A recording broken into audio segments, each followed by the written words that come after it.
I want to start today with a bit of a confession. For most of my life, I've thought of health as a checklist. Oh, yeah? You know the drill, right? Did I eat a salad? Yes. Yeah. Did I go for a run? Yes. Do I feel terrible right now? No. Okay, cool.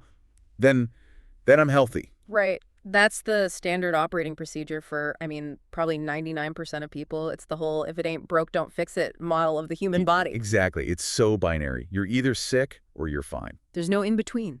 But looking at this massive stack of research we have on the table today, that model seems almost dangerously outdated. I think so. It's not just outdated, it's missing the entire point of what's possible now. Yeah, we aren't looking at a checklist today. We are looking at a complete overhaul of the human operating system. We're calling this a holistic audit of modern vitality. And vitality is definitely the key word there. We've gathered, 15 distinct protocols here, and they range from, hardcore Silicon Valley tech to ancient Ayurvedic wisdom. It's a wild mix. It is. And what really strikes me looking at them all spread out like this is that we are moving away from health as just, the absence of sickness. We're moving toward vitality as a measurable, almost engineerable state. And the sources. It's not just one type of expert.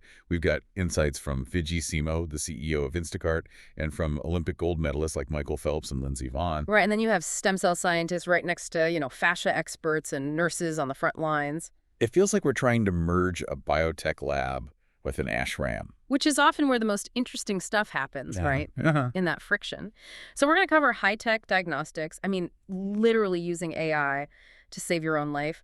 But then we're also going to talk about breathing techniques and trauma and relationship hygiene. Relationship hygiene. I love that term because it's so true. You can have the perfect diet, the absolute perfect workout routine. But if your marriage is toxic, your cortisol is just going to wreck you from the inside out anyway. Precisely. It's all one system. You can't compartmentalize the body from the mind or the mind from your environment. It just doesn't work that way. Okay, so here's the mission for this deep dive. We're going to build this up in layers, almost like we're constructing a human from scratch.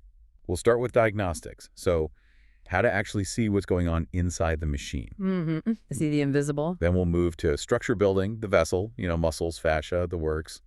Then maintenance, detox, rest, all the daily stuff. And finally, we get to the mind and heart, because the driver matters just as much as the car. I like that roadmap. It's logical. So let's pop the hood. All right, section 1, the new era of diagnostics, or as I noted in my margins here, seeing the invisible. This is, I think, where the biggest revolution is happening right now. And it starts with a story that, quite frankly, it terrified me. It's about Fidji Simo. Right. She's the CEO of Instacart. She's an exec at OpenAI. So this is not someone who lacks resources or access to good doctors. Not at all. She has access to the absolute best healthcare in the world. But she found herself in this medical nightmare. She was dealing with POTS. Postural orthostatic tachycardia syndrome. Right, and chronic fatigue. And if you know anyone with those conditions, you know the standard medical system often just shrugs. It doesn't know what to do with them. They're syndromes, collections of symptoms, not a clear-cut disease like a broken bone or a tumor. And the story goes that she saw 20 specialists. 20. And that is the absolute crux of the issue. She calls it the silo problem. Yeah, the silo problem. Yeah. The cardiologist looked at her heart rate and said, well, the heart structure is fine. The neurologist looked at her nerves. The gastroenterologist looked at her gut. Everyone was looking at their one specific piece of the puzzle through a straw. Nobody was looking at the whole picture. This drives people absolutely crazy. You have 10 different patient portals, 10 different sets of login details, and none of the doctors talk to each other. You literally become the courier for your own medical files, walking from office to office. Exactly. So Fidji did something that I think we're going to see a lot more of. She stopped waiting for a quarterback doctor to just show up and fix it. She became the CEO of her own health data. What does that mean in practice? She took every lab result, every doctor's note, her genetics data, literally everything she could get her hands on, and she fed it all into ChatGPT. Okay, we have to pause there. Because the immediate reaction from a lot of people, and probably a lot of doctors, is going to be, whoa, whoa, whoa, do not use a chatbot as your doctor. And that's a valid concern. 100%. It's totally valid, and she acknowledges that. She wasn't asking the AI to perform surgery or give her a final diagnosis. She was using it as a pattern recognition machine. Right. You have to understand the scale here. A human doctor, even a brilliant one, has maybe 15 minutes with you. They cannot physically read and cross-reference 5 years of complex specialist notes in 15 minutes. It is cognitively impossible. But an AI can read it in, what, 4 seconds? And it doesn't get tired. It doesn't get distracted by a call from the nurse. And the pivotal moment in her story is just, it's chilling. She was at the doctor for a standard kidney infection. The nurse was prepping an antibiotic. Totally standard care. Very routine stuff. But the AI flagged it. The AI, which had read her entire history, flagged a massive red light. It noted that she had a history of C. diff infection, which is a really nasty, hard-to-kill gut bacterium. So it's a bad one. A terrible one. And the specific antibiotic they were about to give her has a high statistical probability of reactivating C. diff. And the human doctor just missed that. They missed it. When she brought it up, the resident actually admitted, I just didn't have the time to go back that far in your chart. It is. Wow. That's sobering. It is. It saved her from a massive health crash, a C. diff recurrence on top of POTS and chronic fatigue. That could have bedridden her for months, maybe longer. So the takeaway here isn't fire your doctor and hire a chatbot. No, absolutely not. It's that in our fragmented siloed system, AI is the glue. It's the thing that can see across the silos. It's about augmentation, not replacement. Right. So the protocol here is aggregate your data. Don't leave it scattered in a dozen different patient portals. Get the PDFs, digitize them. If you have a complex condition, use these large language models to summarize and find correlations to present to your doctor. So you walk in and say, hey, doc, I noticed this trend in my blood work over the last 3 years. What do you think? Yes. That's a completely different conversation than just showing up and saying, I don't feel good. It shifts the power dynamic. You're coming to the table with intelligence, not just symptoms. You're being proactive. Precisely. And speaking of intelligence and data, let's talk about age. Because I think most listeners assume they know how old they are. You know, I look at my driver's license, do a little subtraction, and that's my age. Right. That is your chronological age, the number of times you've orbited the sun. But Dr. Tony Weiss-Corey from Stanford is arguing that that number is becoming increasingly irrelevant when it comes to medical treatment. He's talking about biological age. But he goes a step further than what I've heard before. Usually you hear, oh, I'm 40, but my body is 35. Dr. Weiss-Corey is saying you aren't even just one biological age. This is the really fascinating part. He says we're a mosaic. You don't age uniformly.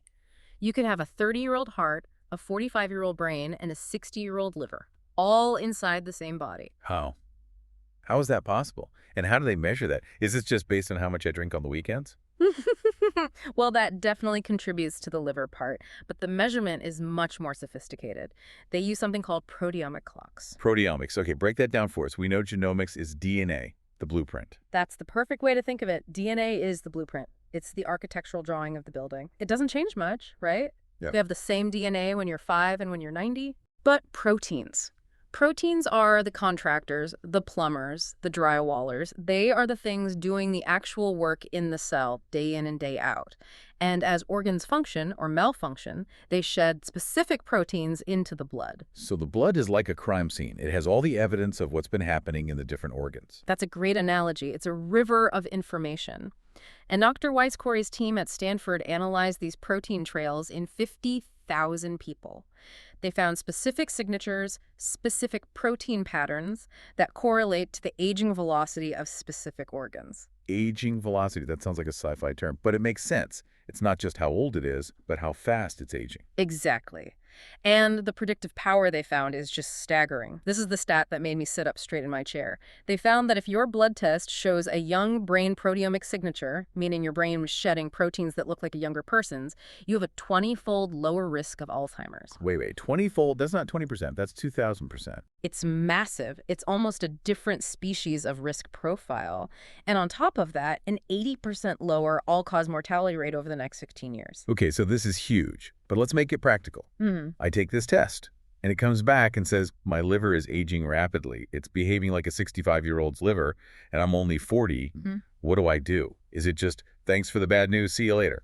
No, that's the whole point. That's the beauty of it. It changes medicine from being reactive to being proactive. Right. Right now, we usually wait until your liver enzymes are through the roof on a standard blood test to diagnose liver problems. At that point, the organ is already significantly damaged. The house is already on fire. The house is on fire. With this, you see the smoke a decade or two earlier. You know the velocity is high, so you change the inputs, change the diet, you cut the toxins, maybe you take specific supplements that support liver function. You can slow the clock down before the damage is done. So we're moving from fixing what's broken to performing maintenance on the fastest moving parts. Exactly. It allows for truly personalized longevity. Instead of just eating healthy, you might focus intensely on kidney support or brain health because you now know that's your specific weak link. I want to pivot now to a specific diagnostic blind spot. Hmm. We talked about AI and proteins, which feel very, future is now. But this next one is about a standard tool that is failing a huge chunk of the population right now, specifically women. This is the research from Dr. Lucia Chisholm regarding breast cancer screening. And honestly, this is something every single listener needs to hear, whether it's for themselves, their wives, their mothers, their sisters. It's all about dense breast tissue. I've heard this term before, but I never really understood the physics of why it's such a problem until I read this material. The physics are simple and incredibly frustrating. On a mammogram, which is basically an X-ray fatty tissue, shows up dark or gray. It's transparent to the X-ray. But DOTS tissue, which is made of fibrous and glandular tissue, shows up white. And tumors. Tumors also show up white. So Dr. Chisholm uses this metaphor, and it's perfect. It's like trying to find a snowball in a snowstorm. That's a perfect visual. If you have fatty breasts, a tumor stands out like a light bulb. It's a white spot on a black background. Easy. But if you have dense breasts, you are asking a radiologist to find a specific white spot on a mostly white background. It's an almost impossible task sometimes, and the statistics on this are frankly terrifying. They are. They estimate that mammograms alone might miss 40% of cancers in women with dense breasts. 40%. That's nearly a coin flip. It is. And think about the psychology of that. So many women get the letter saying normal mammogram, and they feel this huge wave of relief. They think they're in the clear for another year, not realizing that the test itself was structurally incapable of seeing the very thing they were looking for. It's a false negative waiting to happen. Yeah. So what is the protocol here? Is it a better test? What do people do with this information? There is a better test. Dr. Chisholm advocates for a two-step process. First, know your density. In many states, doctors are now legally required to tell you if you have dense tissue. So don't just look for no cancer on the report. Look for the density score. That's step one. And the second thing? Demand a risk assessment. She recommends the Thyroid model. It's basically a calculator that takes in your family history, your age, your breast density, a bunch of factors. It spits out a lifetime risk percentage. Okay. If that number comes back greater than 20%, you qualify for and should absolutely advocate for an MRI. Because an MRI doesn't use X-rays, it uses magnets. It's not looking at density the same way. Right. An MRI can see through the snowstorm. It uses a contrast dye that makes tumors light up regardless of the tissue around them. It's a much, much more sensitive tool for this specific tissue type. It all comes back to the theme of this section, doesn't it? Visibility. Yeah. Whether it's using AI to see patterns in your history, proteomic tests to see the age of your organs, or MRIs to see through dense tissue. Yeah. You simply cannot manage what you cannot measure. And you cannot fix what you cannot see. Which brings us perfectly to section 2. Because once we've seen the problems, how do we build a vessel that is resilient enough to handle them?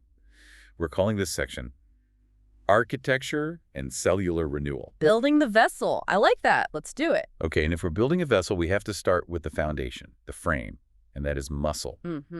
And Dr. William Evans calls this next topic the silent killer. And he's not talking about heart disease or diabetes in the way we usually think of them. He's talking about sarcopenia. It's a word that sounds very medical and distant, very academic. But when you translate it from the Greek, it just means poverty of flesh. That's such a visceral way to put it, isn't it? Poverty of flesh. It's the involuntary loss of skeletal muscle mass and strength as we age. And for decades, medicine treated this as just a cosmetic issue or an inevitable side effect of getting old. Oh, grandma's getting frail. That's just what happens. Right, we obsess over bone density, but we forget that it's the muscles that hold the bones up and keep them from hitting the floor in the first place. Exactly. Dr. Evans and another one of our sources, J.J. Virgin, are arguing that muscle is actually the organ of longevity. It's not just for moving things around. It regulates your entire metabolism. It's a glucose sink. It soaks up sugar from your blood so it doesn't cause diabetes. It dictates your immune response. It's metabolically active tissue. It's your metabolic bank account. That's a great way to put it. And Dr. Evans shared a statistic from his lab that absolutely blew my mind. It highlights just how fast this poverty can set in, how quickly you can spend that account. You're thinking of the bed rest study. Yes, it's unbelievable. They took healthy older adults, people who were active and doing just fine, and they put them on 10 days of supervised bed rest. Just 10 days. So like recovering from a bad flu or a minor surgery, something that could happen to any of us. Exactly. It's a very common scenario. In those 10 days, those adults lost, on average, 1 kilogram of leg muscle. Over 2 pounds of pure muscle in a week and a half. Gone. And to put that in context, that is 3 times the rate of loss that a young person would experience in the same situation. A 20-year-old on bed rest loses some muscle, but they bounce back fast. A 70-year-old loses a massive chunk of their structural reserve, and it's incredibly hard to get back. This explains that downward spiral we see so often with the elderly. An older person falls and breaks a hip, they go to the hospital, they're in bed for 2 minutes, they lose the very muscle required to walk again, so they stop walking, and then it's a cascade. It's a catastrophic negative feedback loop. You lose the engine, so you can't drive the car, so the engine rusts even further. So the protocol, I'm guessing it involves lifting heavy things. That is non-negotiable, aggressive resistance training. But J.J. Virgin adds a really critical nuance here, especially for this current moment we're in. She highlights the explosion of GLP-1 drugs, Ozempic, Wegovy, Mounjaro. Oh, yeah. They're everywhere. Everyone is on them or thinking about them. And they are incredibly powerful tools for weight loss, no question. But they are indiscriminate. They cause you to eat less, so you lose weight. That means you lose fat, but you also lose a significant amount of muscle. So it's not just targeted fat loss. Not at all. And if you are on a GLP-1 and you are not aggressively eating high-quality protein and lifting weights, you might be getting thinner, but you are actually accelerating sarcopenia. You are becoming skinny frail. Skinny frail. That's a terrifying concept. Yeah. You look good in your clothes, but you can't get up out of a chair without using your hands. It is. So J.J. Virgin actually ran an experiment on herself. She's 62. She wanted to see if she could not just maintain, but actually put on muscle mass at that age. Which is notoriously hard to do. The anabolic window is closing. Hormonal profiles are changing. Right. It's an uphill battle. She used a supplement called fortotropin. It's a really interesting compound derived from fertilized egg yolks. The mechanism is that it inhibits a protein called myostatin. Myostatin. That's the protein that tells your muscles, okay, you're big enough, stop growing, right? Like a governor on an engine. Exactly. It's the natural brake pedal for muscle growth. If you can inhibit it, you take the brakes off a little bit. So what was the result? She gained 2.5 pounds of fat-free mass, so pure muscle, in 2 months. At 62 years old. Wow, that is significant. That's not just noise in the data. It proves that while decline might be natural, frailty is optional. You can fight the current. You have to be proactive. Speaking of fighting the current, let's go deeper. Let's go past the muscle, down to the cellular level. Stem cells. The holy grail of regeneration, the ultimate repair crew. Yeah, we've all heard the stories, right? Billionaires flying off to Panama or Switzerland to get injected with young stem cells. It all sounds very vampiric and futuristic. But Christian Drapeau, who is a stem cell scientist, he says, hold on, you might be doing it wrong. His perspective is fascinating because it focuses on the body's endogenous power. We all have stem cells. They live in our bone marrow. The problem isn't that they disappear. The problem is, as we age, the red marrow, which is the factory that produces these cells, gets converted into fatty marrow. It basically gets decommissioned and turned into a storage unit. Exactly. It becomes inert yellow fat. So you experience what feels like stem cell exhaustion. You can't repair tissues as quickly because the factory's shut down or running at 10% capacity. Okay, so the billionaire solution is, my factory is old, I'll import new workers. They get stem cell injections. Why does Drapeau think that's a flawed approach? He calls it the pulmonary trap. This is just simple anatomy. When you inject stem cells into a vein, say, in your arm, they travel through the bloodstream to the heart, and then the heart pumps them. Where? To the lungs, first stop, to get oxygenated. Right. And stem cells are large. They are physically large cells. The capillaries in your lungs, the little blood vessels are tiny. So what happens is the stem cells get stuck. They get trapped in the filter of the lungs, and most of them never make it to your arthritic knee or your aging liver or your brain. So you just spent $20,000 for really expensive lung filler. Essentially, yes. He argues that unless you're injecting directly into a joint or a specific site, IV stem cells often don't reach their intended target in high enough numbers to make a difference. So what is his protocol? If importing workers is inefficient, how do we reopen the factory in our own bones? He suggests two things. One is dietary and supplement-based. He has developed plant extracts. He talks about one called stem regen that have been shown to trigger the release of your own stem cells from your own marrow. Because your own cells are already in the system, they know how to navigate your body better. But the second protocol is free. Let me guess. Fasting. Of course, it always comes back to fasting. But he's specific. A 3-day water fast. 3 days. That's a serious commitment. It is. But he argues that the metabolic stress of a deep fast stimulates autophagy, which is the body's process of cleaning out junk cells, and can actually help reconvert some of that yellow fatty marrow back into productive red marrow. You're essentially renovating the factory. You're clearing out all the old broken machinery and cobwebs so that production can restart. It's incredibly powerful. And it connects to this idea that the body really wants to heal if you just get out of its way. Or if you untangle it. Which brings us perfectly to fascia. Oh, the human garage, guys. This was the part of the research that made me literally stand up from my desk and start trying the movements while I was reading. It's experiential. You can't really get it until you feel it in your own body. Jason Van Blurk and his team are proposing a fundamental paradigm shift in how we view anatomy. We are all taught in school that the body is levers, bones, and pulleys, muscles. Right. Bicep pulls on the forearm bone, arm goes up. Simple mechanics. Jason says, no, that's a tiny part of the story. We are a hydraulic system. Explain that. What does that mean? We are wrapped from head to toe in fascia. It's this web of connective tissue that surrounds every single muscle fiber, every organ, every bone. It's a continuous, interconnected web, and it's filled with fluid. It's meant to slide and glide. So it's like a lubricated full-body suit that we wear under our skin. Yes, that's a perfect image. But physical trauma, emotional trauma, dehydration, and chronic stress.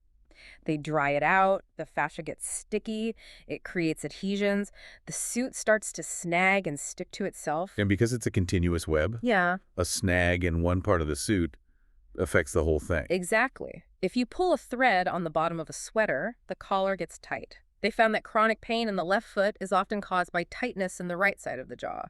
Or a restriction in the hip is pulling on the opposite shoulder. So going to a massage therapist to rub your sore shoulder is useless if the actual snag is in your hip. Precisely. You're rubbing the symptom, not the root cause. You're just temporarily loosening the tight collar without fixing the snag at the bottom of the sweater. They have these fascial maneuvers. I watched the videos. It looks kind of odd. They're twisting their bodies, putting torque on their limbs, and breathing really heavily. It looks primal, and that's the point. They are trying to wring out the fascial system like a wet towel. By putting the body into these rotational, spiraling positions, you squeeze the stale, stagnant fluid out of the fascia so that fresh hydration can get back in. It's like changing the oil in your hydraulic system. It is. And one specific thing he mentioned was scars. C-section scars, appendix scars, even old knee scrapes from when you were a kid. Right. Scars are major kinks in the hose. They are places where all the layers of fascia have fused together in a disorganized way. He recommends physically working that tissue, stretching the skin over the scar in all directions. It can be uncomfortable, but it releases that hydraulic pressure on the whole system. It's wild to think that a C-section scar from 20 years ago could be the root cause of your chronic back pain today. But in the hydraulic model, it makes perfect logical sense. The whole system is connected. Okay, so we've diagnosed the system, we've rebuilt the muscle and the marrow, and we've untangled the fascial web. Now we need to talk about the daily operation. Section 3, system maintenance. This is where we win or lose the war on a daily basis. It's what you do every day that matters. And we have to start with the great enemy, inflammation. For this, we have Dr. Shivani Gupta, an Ayurvedic practitioner, and I love this because she's bridging ancient Indian wisdom with modern inflammation science. And she has a very personal, very powerful reason for being so focused on this. She does. It's a tale of two fathers, essentially. A cautionary tale and an inspirational one. She watched her grandfather die a very slow, painful death. He had diabetes, which led to gangrene, which led to an amputation. It was a horrible cascade of unmanaged systemic inflammation. And then there was her own father. Her own father, who started to show the exact same early symptoms, but instead of accepting that fate, they applied these ancient anti-inflammatory protocols. And he reversed it. He got his health back. So for her, inflammation isn't just a wellness buzzword. It's literally the difference between dying a painful death at 60 and living a vital life to 90. Exactly. Her number one protocol is turmeric, which, we've all heard of. But she says most of us are completely wasting our time and money with it. Because we just sprinkle some curry powder on chicken and call it a day. Right. She points out that curcumin, the active magical compound in turmeric, is notoriously hard for the body to absorb. It's not bioavailable. If you just eat raw turmeric powder, you pee most of the good stuff out. So what's the hack? How do you make it work? Two things are critical. First, potency. You need a high dose, she says, around 1,000 milligrams of a high-quality extract. Yeah. Second, delivery. It absolutely needs to be taken with fat, like ghee or coconut oil, and black pepper. The piperine in black pepper increases the absorption of curcumin by something like 2,000%. 2,000%.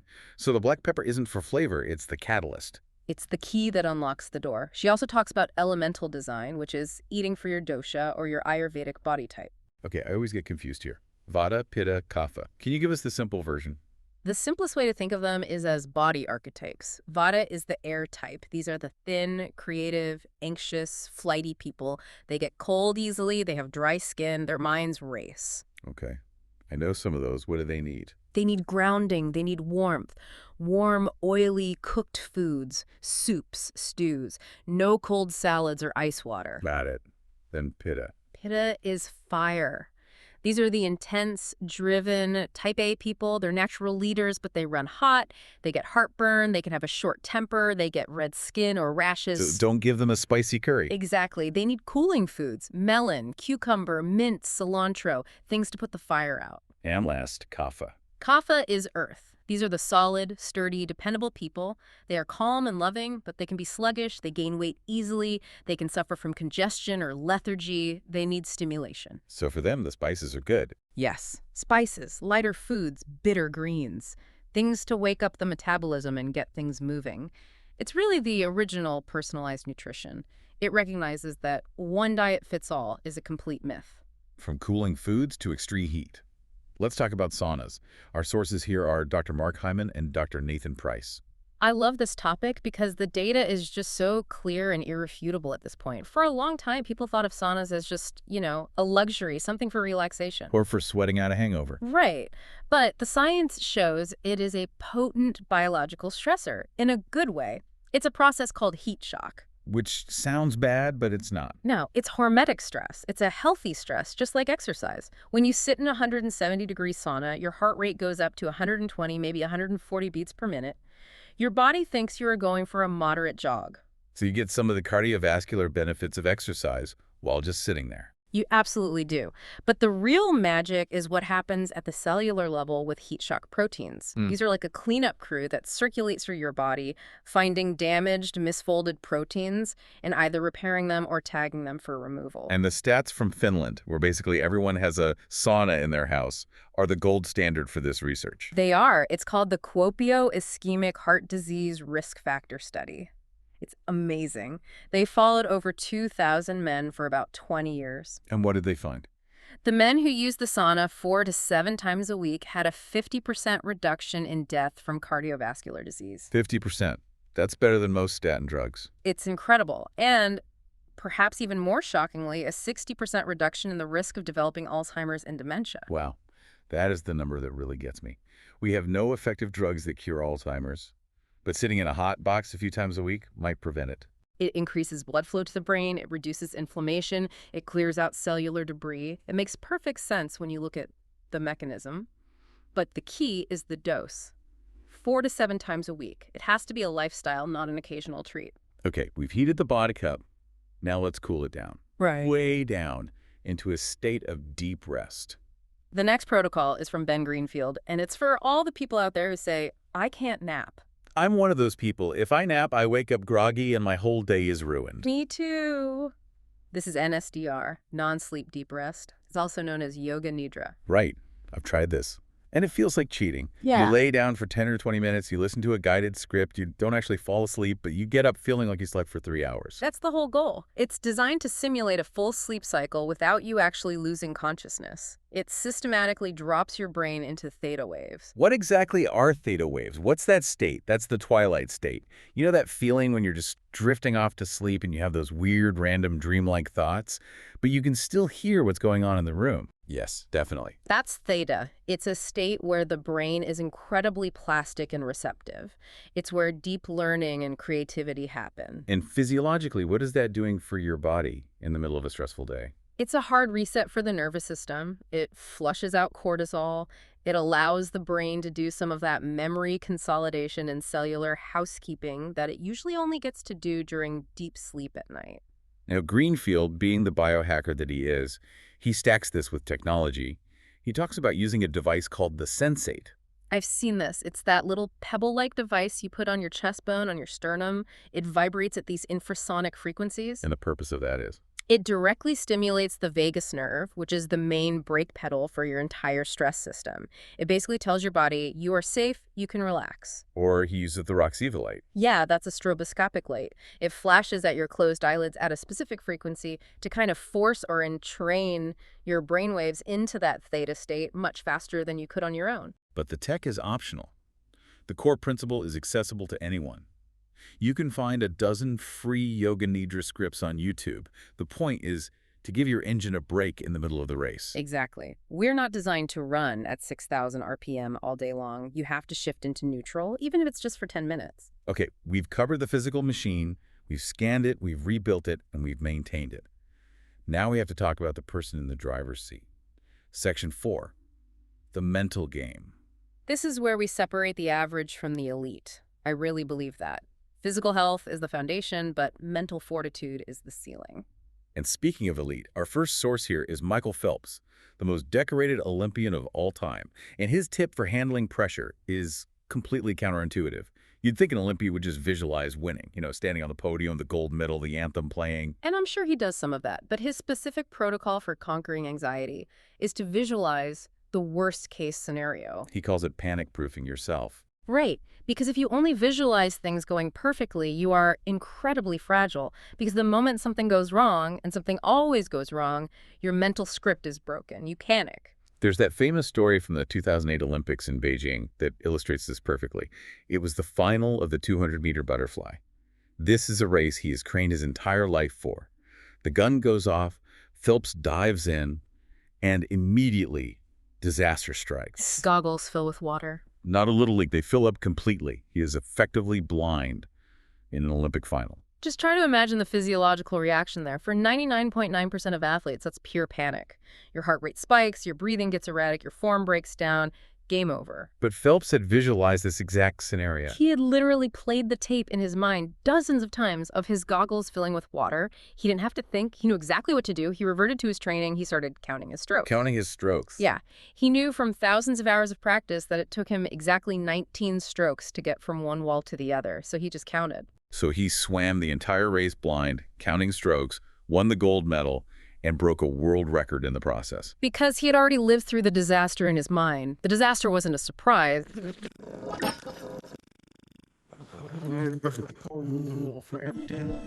Before a big presentation at work, don't just imagine the applause at the end. Imagine the projector breaking. Imagine you forget your opening lines. What will you do? Have a plan. Exactly. It removes the sting of the unexpected. It turns panic into procedure. From the Olympic pool to Wall Street. Andrew Ross Sorkin, the financial journalist, he deals with incredibly high-stress situations constantly. But his mantra for anxiety comes from, of all places, a Tom Hanks movie. Bridge of Spies. It's such a fantastic scene. Mark Rylance plays a Soviet spy who has just been caught. He's facing life in prison or maybe even execution. And Tom Hanks, who's his lawyer, asks him, "Aren't you worried?"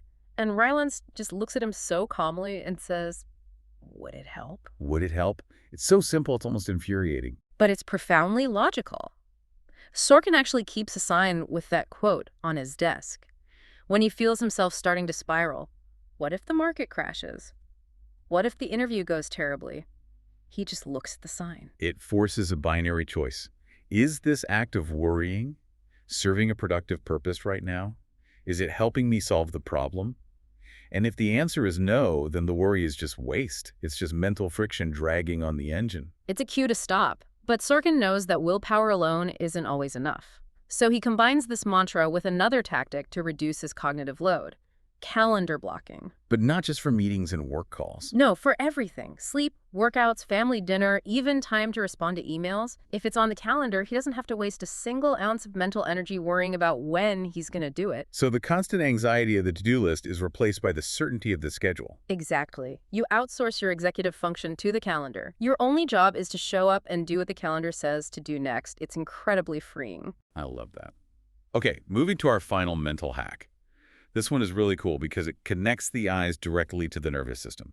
Our sources here are Ido Portal, the movement guru, and the neuroscientist Dr. Andrew Huberman. This is all about using the visual system as the steering wheel for your state of alertness. Most of us spend our days in what they call foveal focus, staring at a screen, a phone, a document. It's narrow, sharp, focused vision. And physiologically, that narrow focus is hardwired to our sympathetic nervous system. It signals alertness, focus, and stress. It's the predator mode. You are locked onto a target. Which is fine for 20 minutes, but we do it for 10 hours a day. Right.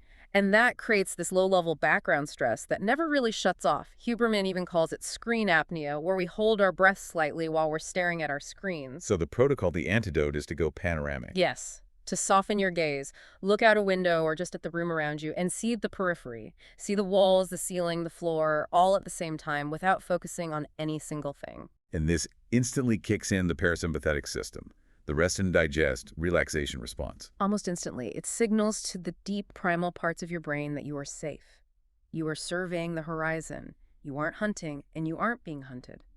You can relax. Ido Portal apparently practices this by walking through the crowded streets of Hong Kong. He softens his gaze into this panoramic state and navigates through the entire crowd without bumping into anyone, just using that peripheral awareness. It's a state he calls relaxed awareness. It's the absolute antidote to the tunnel vision of modern work. If you feel stress building up at your desk, just look out a window and go panoramic for 60 seconds. It works better than deep breathing for some people. Okay, we are in the home stretch now. We've covered the body and the mind.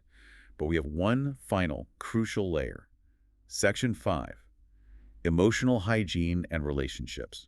Because, let's be honest, you can have perfectly functioning mitochondria, you can have the biological age of a 25-year-old. But if your relationships are toxic and you're carrying a heavy load of unresolved trauma, you are not vital. You're just a healthy-looking person who is miserable. Absolutely. The body keeps the score. Let's start with trauma processing. We have another Olympian, the skier Lindsey Vonn. She uses a fascinating technique called brain spotting. This sounds a little bit like the panoramic vision thing we just talked about, but it's very different. It is. Brain spotting is based on this idea that where you look affects how you feel. It proposes that when you recall a traumatic event, your eyes will often naturally drift to a specific spot in your visual field. A brain spot. Exactly. Maybe when you think about a painful childhood memory, you naturally look down and to the left. The therapy involves holding your gaze on that specific spot while you talk about and process the emotion. It seems to help the brain access and release the trauma from the deep brain structures, like the limbic system, more effectively than just talk therapy alone. It's like it's bypassing the frontal cortex, the logical thinking brain, and going straight to the feeling brain where the trauma is stored. That's a great way to put it. She used this to help her transition out of her elite skiing career, which is a massive identity shift. Imagine waking up one day and not being the world's best skier anymore. That's a kind of trauma. She also mentioned journaling, but not Dear Diary journaling. It was very specific. No, it was data journaling. For 13 years, she journaled every single workout, every run, and every crash. That's incredibly intense. But she used it as objective proof. When she felt doubt or fear after a bad crash, she wouldn't trust her feelings. She would look at the data. The data would prove to her that she was ready to compete again. It's using logic to override emotional doubt. I like that. using your own history as evidence against your insecurity. Next up, we have Lewis Howes on what he calls the single season. This is a tough one for people to hear sometimes, but it's so important. The core philosophy is don't bleed on people who didn't cut you. Oof, that's a powerful line. It means you have a responsibility to heal your own wounds before you try to merge your life with someone else's. Howes is really honest about how he used to be addicted to chemical connections, that initial spark, that rush, the butterflies. Which we are taught by every romantic comedy is true love. But often that intense rush is actually just your anxiety. It's your trauma recognizing a familiar pattern of chaos or insecurity. He realized that feeling wasn't compatibility, it was just a trauma response. So he took a single season, a deliberate period of being alone, to figure out his values and heal his patterns. Not dating, just working on himself. And it completely changed how he entered his now marriage. He said because he had done that healing work, he and his wife could set a new standard. They go to therapy before problems arise as maintenance. There's that word again, No. maintenance. Just like the car, just like the body, you don't wait for the wheels to fall off the relationship before you get in alignment. Exactly. Proactive, not reactive. And finally, we have a protocol for those who are already in a relationship and want to keep the spark alive or reignite it. This is from Dr. Nicole McNichols and Drew Purohit. The problem they identify is one that I think every single person in a long-term relationship knows all too well. You leave intimacy for the end of the day. When you're exhausted, you're stressed out from work, you've just done the dishes, the kids are finally asleep, and you're just scrolling on your phone. And biologically, that's the absolute worst time for connection. Your energy is at zero, your cortisol might still be high from the day, so their protocol is brilliantly simple: deep mornings. Drew shares this great story about a guy in his community who hired a nanny for 3 hours on Saturday mornings, not to go run errands, but just to go to brunch with his wife. And he said it completely revived their intimacy because they had energy. They were fresh, they were giving each other the best of themselves, not the leftover scraps of their energy at 11 p.m. There's also this crucial concept they bring up of responsive desire. This was a huge aha moment for me. It's so important. We tend to think desire works like hunger. You feel hungry, so you eat. You feel in the mood, so you have sex. But Dr. McNichols says that for many people, especially women in long-term relationships, it often works the other way around. The body has to get involved before the mind does. Right. Body arousal precedes mental desire. You don't feel like going to the gym, but once you start moving, you get into it. It's the same principle. You might not feel in the mood, but if you start the process, the desire can show up. You have to start the engine to see if you want to drive. So scheduling intimacy, like the Saturday morning date, isn't unromantic. It's actually creating the container for that responsive desire to even have a chance to happen. Exactly. Waiting for spontaneous lightning to strike is a terrible strategy for long-term vitality in a relationship. You have to build the lightning rod. Wow. We have covered a lot of ground today, from AI diagnostics and protein clocks, all the way to twisting our fascia, panic-proofing the mind, and scheduling date mornings. It's a massive, massive toolkit. So let's try to wrap this up. If we look at all 15 of these protocols, what's the common thread? What's the synthesis here? For me, the thread that runs through every single one of these is awareness. Think about it. It's about being aware of your blood data before a doctor tells you there's a problem. Being aware of your muscle mass, being aware of your own fascia and where you hold tension, being aware of your catastrophic thinking patterns so you can stop them. It's all about bringing conscious awareness to systems that usually run on autopilot. It's moving from being a passive passenger in your own body to being the active driver. Precisely. You stop letting things happen to you and you start making conscious choices that shape your outcome. Now, nobody listening can do all 15 of these things starting tomorrow. That's just a recipe for burnout and failure. Agreed. Please do not try to do all of this at once. You'll go crazy. So here is our challenge to you, the listener. Just pick two. Pick one physical protocol. Maybe it's adding the turmeric with black pepper, or committing to the sauna twice a week, or just tracking your protein intake to fight sarcopenia. And then pick one mental or emotional protocol. Maybe it's putting the "would it help" sign on your desk, or practicing the panoramic vision walk on your lunch break. Just two. Implement them this week. See how they feel. Then maybe you layer on another one next month. Small, consistent steps. I want to leave everyone with a final thought to chew on. We talked today about organ clocks. We talked about panic-proofing the mind. We talked about reversing age-related muscle loss. So If we now have the technology to see 20 years into the future of our organ health, and we have the psychological tools to literally rewire our nervous system, Mm. is aging, as we know it, becoming less of a destiny and more of a choice? That is something to think about. Thank you for diving deep with us today. Stay curious. And stay vital.